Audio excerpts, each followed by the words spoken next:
Bem-vindo ao Mão do Terror. Eu sou o Rick, e antes de mergulharmos no horror, saiba que depois de ver a morte de perto, você entende o real valor da vida. Gostou? Deixa o like, inscreve-se e ativa o sino das notificações. Diz aí nos comentários, você já teve uma experiência de quase morte? Agora fecha os olhos.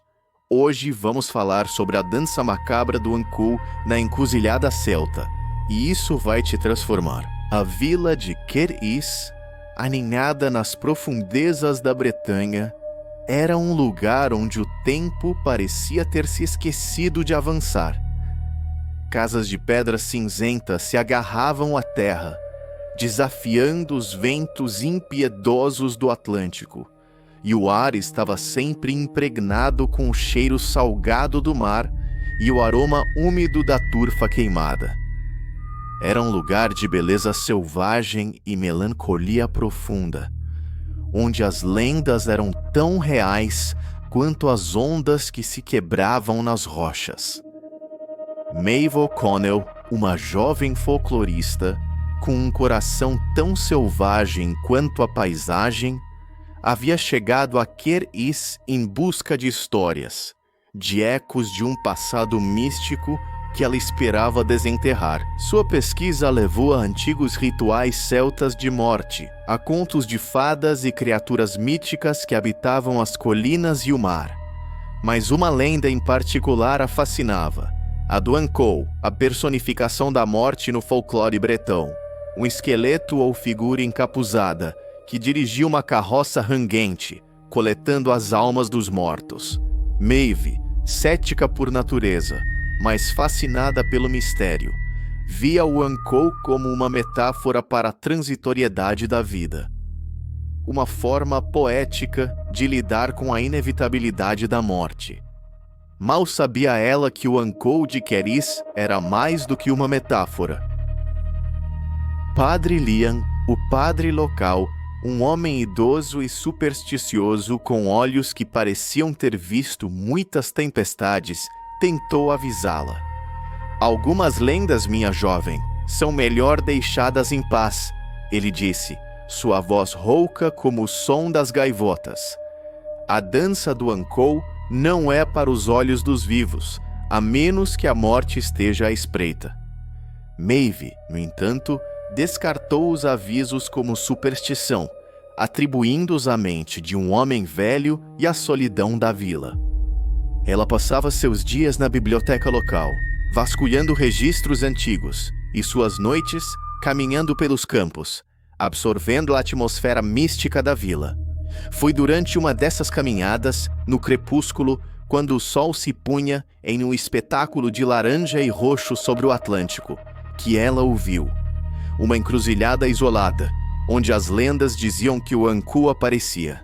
Um lugar de pedras antigas e carvalhos retorcidos.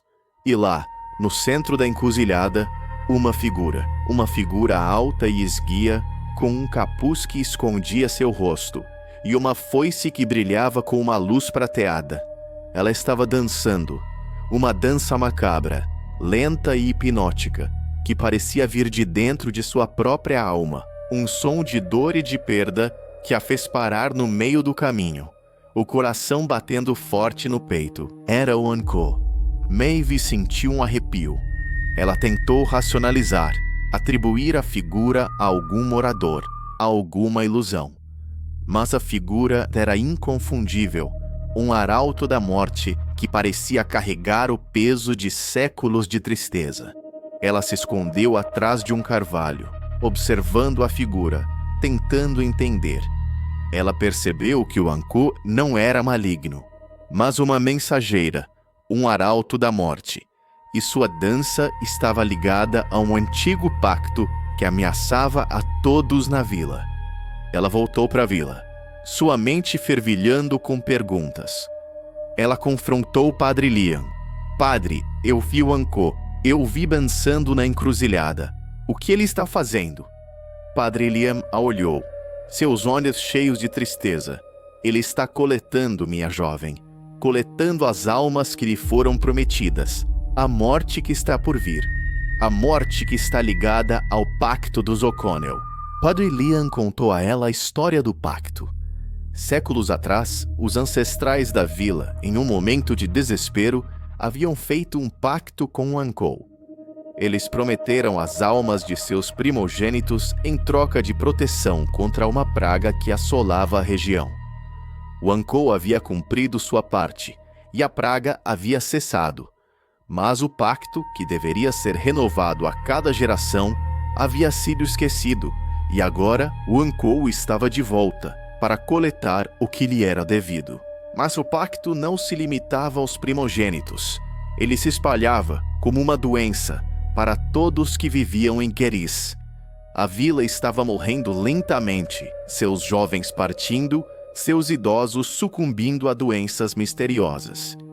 O Ankou não estava apenas coletando as almas, ele estava atraindo a morte, um ímã para a desgraça. E Maeve, ao se aprofundar na lenda, havia se tornado o foco do Ankou e do pacto. Ela começou a ter pesadelos. Sonhos vívidos onde ela via o Ankou dançando e via os rostos de seus amigos e vizinhos, pálidos e sem vida. Ela sentia o frio da morte se aproximando, a sensação de que seu próprio destino estava selado. Ela sabia que precisava fazer algo, antes que o pacto consumisse a todos em Keris.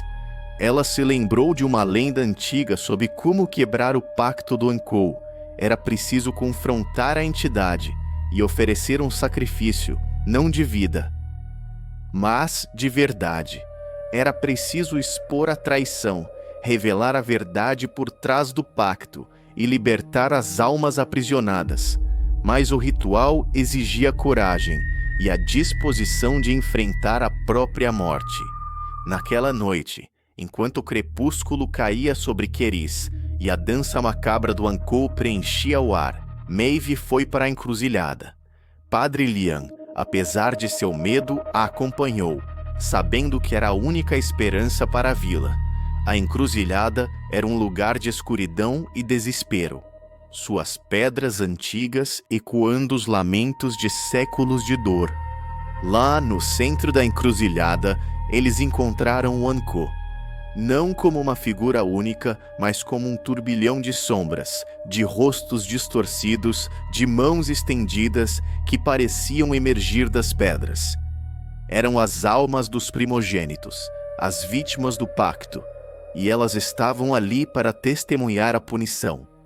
O Ankou se manifestou, não como esqueleto, mas como uma figura humana, um homem alto e esguio, com olhos que brilhavam com uma luz fria e distante. Ele se contorcia, suas formas se distorcendo, seus olhos brilhando com uma luz maligna. Ele tentou seduzir Maeve, prometendo-lhe poder e conhecimento em troca de sua alma. Mas Maeve resistiu. Ela havia visto a verdade, e ela não seria enganada. "Você não terá mais almas, Ankou", Maeve gritou, sua voz ecoando no caos. "Eu revelarei a verdade. Eu quebrarei seu pacto." Ela tirou de sua bolsa um pergaminho antigo, o registro do pacto, e o ergueu para o Ankou. "Eu exponho sua traição. Eu liberto as almas aprisionadas." O Ankou uivou, um som de fúria e de desespero, enquanto a luz do pergaminho o atingia. Ele se contorceu, suas formas se desintegrando, sua energia se dissipando. A dança macabra diminuiu, substituída por um som de alívio, de paz. O pacto havia sido quebrado, ou pelo menos enfraquecido. Quando a luz se dissipou, a encruzilhada estava em silêncio. O Ankou havia desaparecido, e a dança macabra havia cessado. Maeve e Padre Liam, exaustos, mas vitoriosos, haviam sobrevivido. Eles haviam enfrentado o inexplicável e isso os havia mudado. Eles voltaram para a vila, onde a notícia da quebra do pacto se espalhou como um incêndio. A vila começou a se curar. Os jovens voltaram, os idosos recuperaram sua saúde, e a alegria, que há muito havia sido esquecida, começou a retornar. O Ankou, embora ainda presente, não coletava mais as almas. Ele dançava uma canção de paz, um lamento de alívio, um hino de libertação. Maeve permaneceu em Caris não mais como uma folclorista cética, mas como uma guardiã das lendas, uma defensora da verdade. Ela havia encontrado sua paixão, não na busca por histórias, mas na capacidade de mudá-las, de reescrever o destino. Ela havia aprendido que as lendas são mais do que contos. Elas são a alma de um povo, e que a verdade, por mais sombria que seja, pode nos libertar. Padre Liam, o padre, continuou a contar suas histórias, mas agora com um novo brilho nos olhos. Ele havia visto a verdade, e ele sabia que a fé, a coragem e a capacidade de lutar contra a escuridão eram as maiores armas contra o inexplicável. Ele havia aprendido que as lendas são vivas e que a esperança, por mais frágil que seja, pode quebrar as correntes do passado. E assim, a lenda da dança macabra do anco na encruzilhada celta se tornou um conto de advertência e de redenção. Um lembrete de que as lendas, por mais que nos assustem, podem esconder verdades profundas, e que a busca pela verdade, por mais perigosa que seja, pode nos libertar. E que mesmo quando o anco dança, a força da coragem e da esperança pode nos guiar de volta para a luz, salvando-nos de sermos engolidos pela escuridão que se alimenta da traição e do desespero, e que às vezes a maior dança é aquela que nunca é dançada, a canção de ninar que permanece em silêncio, para que os mortos nunca despertem. Se essa história arrepiou sua espinha e te deixou olhando para os cantos escuros do quarto, não esqueça de deixar aquele like sinistro para alimentar o algoritmo do terror. Inscreva-se no canal e ative o sino das notificações para ser o primeiro a receber nossas histórias macabras toda semana. Afinal, a próxima pode ser ainda mais perturbadora. Conta nos comentários se você já viveu algo paranormal ou qual história te assustou mais. Adoro ler relatos reais de vocês. E se você tem aquele amigo corajoso que adora um susto, compartilhe esse vídeo com ele. Ou com aquele que merece passar a noite em claro. A playlist de histórias sobrenaturais está na descrição para quem não consegue parar de ouvir. Nos vemos na próxima.